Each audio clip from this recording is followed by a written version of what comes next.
दोस्तों, हमारे चैनल पर पहली बार आए हो तो अपना टेलीग्राम ग्रुप जरूर ज्वाइन करें, जहां पर एसओएल से रिलेटेड ही आपके डाउट्स क्लियर होंगे। और प्लीज हमारे चैनल को सब्सक्राइब जरूर करें। हाय एवरीवन, आज हम बात करने वाले हैं 2025 में डीयू एसओएल का स्कॉलरशिप का फॉर्म कब निकलेगा। जो नए बच्चे आए हैं उन्हें मैं थोड़ा सा स्कॉलरशिप के बारे में समझा देता हूँ। डीयू एसओएल में सेशन के बीच के अंदर एक फॉर्म निकाला जाता है जिसका नाम होता है फाइनेंशियल सपोर्ट स्कीम। ये फॉर्म उन बच्चों के लिए होता है जिनकी एनुअल फैमिली इनकम 8 लाख तक है। जी हाँ, 8 लाख तक है, उनके लिए ये फॉर्म निकाला जाता है। इस फॉर्म के अंदर आप लोगों से 4 डॉक्यूमेंट मांगे जाते हैं। 4 डॉक्यूमेंट। पहला आपका income certificate current financial year का, यानी कि हम 2025-26 की बात कर रहे हैं तो 1 अप्रैल 2025 के बाद का इशू किया हुआ। दूसरा डॉक्यूमेंट आपका प्रीवियस ईयर का मार्कशीट। जो बच्चे सेकंड ईयर में फर्स्ट ईयर की मार्कशीट लगाएंगे, थर्ड या फोर्थ ईयर में तो अपने प्रीवियस ईयर की मार्कशीट लगाएंगे, और जो बच्चे न्यू हैं फर्स्ट ईयर में वो 12th की मार्कशीट लगाएंगे। तो ये डॉक्यूमेंट होगा।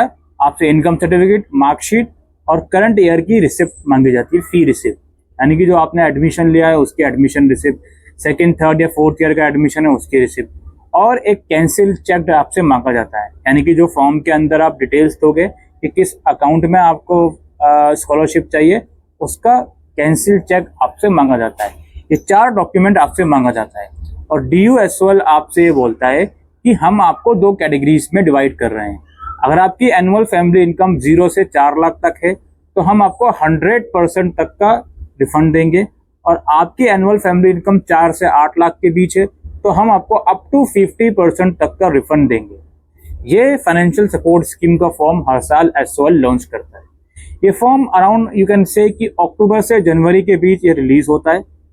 मे बी नवंबर से जनवरी के बीच ये फॉर्म रिलीज होता है, और जून से जुलाई के मंथ में आपका पैसा आना शुरू हो जाता है। जो भी फॉर्म के अंदर आपने डिटेल्स दी होती हैं, बैंक अकाउंट डिटेल, उस अकाउंट के अंदर। अब इसको थोड़ा सा और डिटेल में समझने की कोशिश करते हैं।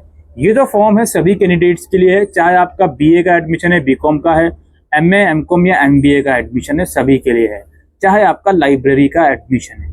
नाउ इसमें जो बात एक कही जाती है वो ये है कि आपका प्रीवियस सेशन में कोई भी ईआर ना हो। जो बच्चे नए आए हैं फर्स्ट ईयर में उनका तो ईआर कोई कहानी ही नहीं आई, क्योंकि 12th पास करके आए हैं वो। जो बच्चे सेकंड या थर्ड ईयर में, मेक श्योर आपका प्रीवियस सेमेस्टर में या प्रीवियस ईयर में कोई भी ईआर नहीं होना चाहिए। दूसरी बात हम आपको समझाना चाहते हैं, ये जो 2 स्लैब की बात कही जाती है, जिनकी इनकम 4 लाख तक है उनको 100% तक का, जिनकी 4 से 8 लाख के बीच है उनको 50% तक का रिफंड देंगे। तो एक्चुअल में टोटल 100% नहीं मिलेंगे आपको, ये अप टू का फिगर है।